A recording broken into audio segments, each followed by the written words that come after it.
Yo, YouTube, it's Anarchist of Darkness, also known as Circulence and F Color Stricken. I'm here to talk with you guys about something I absolutely fucking can't stand. For as long as I remember, I have been an activist, whether in the street or on this internet thing, blogging, a blogtivist, raising awareness for whatever things, mainly colorism and racism, because those are the two things that affect me the most. Those two things, those were the things that I've been trying to raise awareness for. Oh my God, why am I talking like this? So, but whenever I talk about racism or anything, in my lifetime, I've always come across white people. It's mainly white people. Sometimes it's black people, sometimes we refer to these people as Kewns or Uncle Toms. No explanation needed there. These white people or these Kewns will come up and hit me with, well, if Martin Luther King was here, this, or if Martin Luther King, what you think Martin Luther King would think of that, right? So, and whenever they use Martin Luther King, they use him basically saying that Martin Luther King would be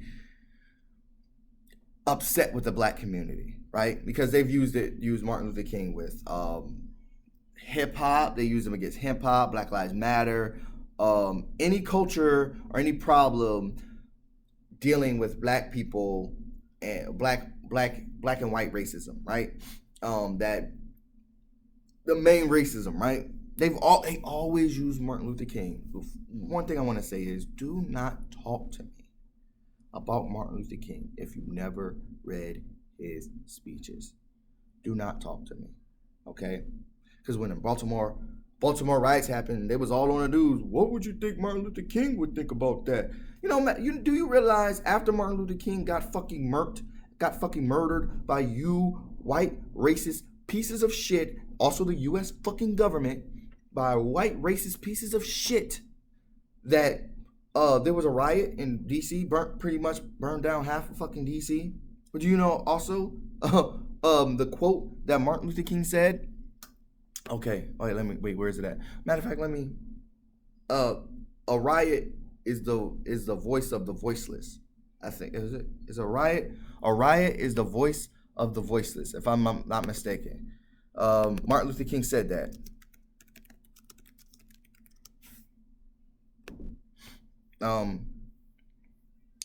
It's a riot is the voice of the language of the unheard, right?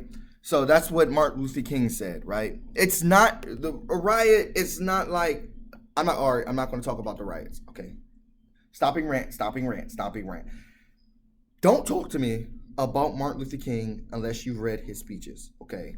Because you do not know the real Martin Luther King. What you know is the white liberal, easygoing, easy version of Martin Luther King. That's the version of Martin Luther King you know. You don't know the real Martin Luther King, okay? You have to read his speeches to understand where he was coming from or where he was moving to. Because every woke black person knows that before Martin Luther King died, he had moved so far off that line from where he started. He had moved towards the Malcolm X line, and Malcolm X himself had moved towards the Martin Luther King line. Both those guys saw that, okay, maybe these ideologies aren't quite what's best for black people. Okay, a long time ago, I tried to join the Neo-Black Panthers. Okay, I looked up the literature. I got in contact with some guy. I emailed the guy long time ago.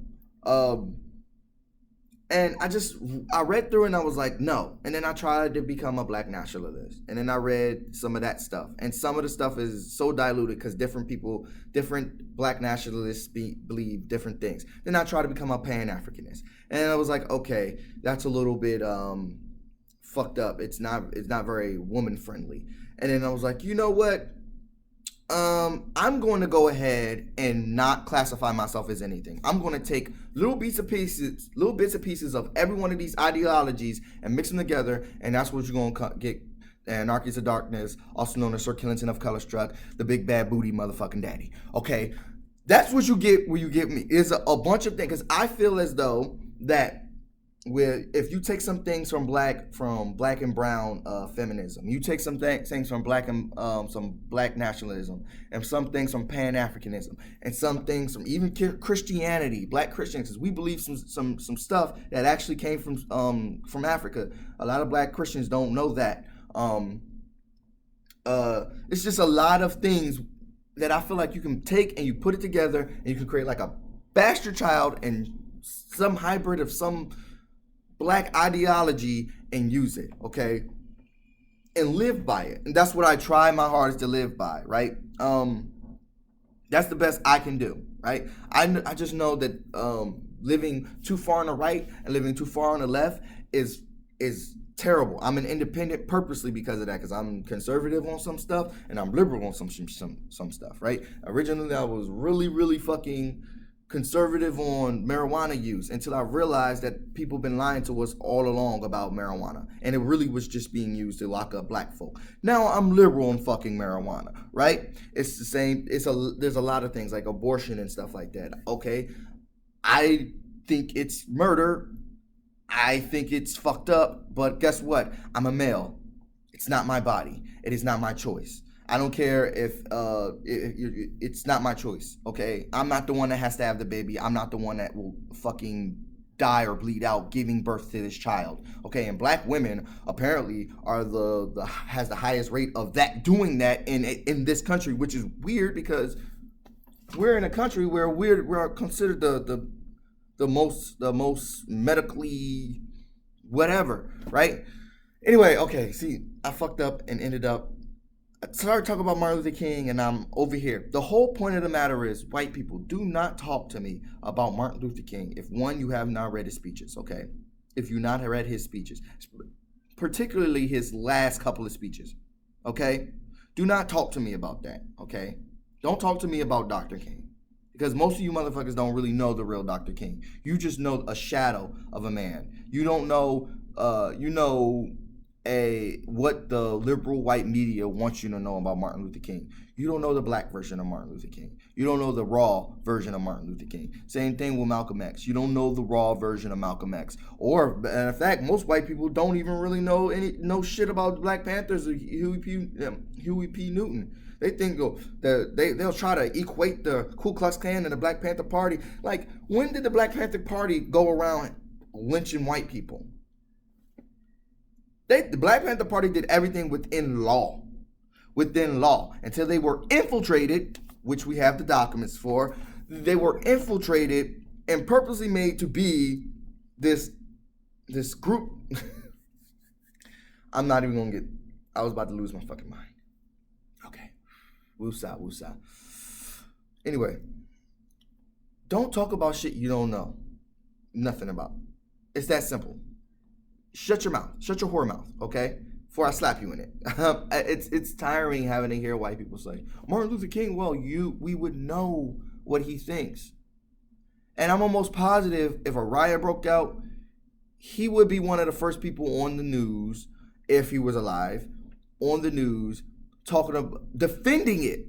And letting you guys know, letting the world know why this is happening, okay? There's a reason why this is happening. It's not like, oh, we just want to fuck some shit up, because that's not why riots happen. We're not white. Black and brown people ain't white. We don't fuck shit up because a hockey team lost or a baseball team lost or a football team lost. We don't do that. We do it for a reason. Okay, but obviously you're going to have agitators. You're going to have the ones or twosies who want to break some shit, okay? Just like at one of those white riots. Some people just want to set a trash can on fire. And you got, right after that happens, somebody decides they want to flip a police car. You know, it's the same concept, just without oppression involved with white people.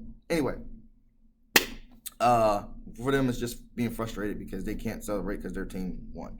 Anyway, I'm pretty sure Martin Luther King would know why hip hop is in the state it is in and why it transformed to be what it is. I'm pretty sure Dr. King would understand the crack epidemic because he was a big advocator for advocator for economic freedom amongst black people. That means economic equality. We're not talking about anyway, I gotta go. Okay, I gotta go. Okay. This video has gone way too long, and I only wanted it to be about 7 minutes. I always fucking do that. Why?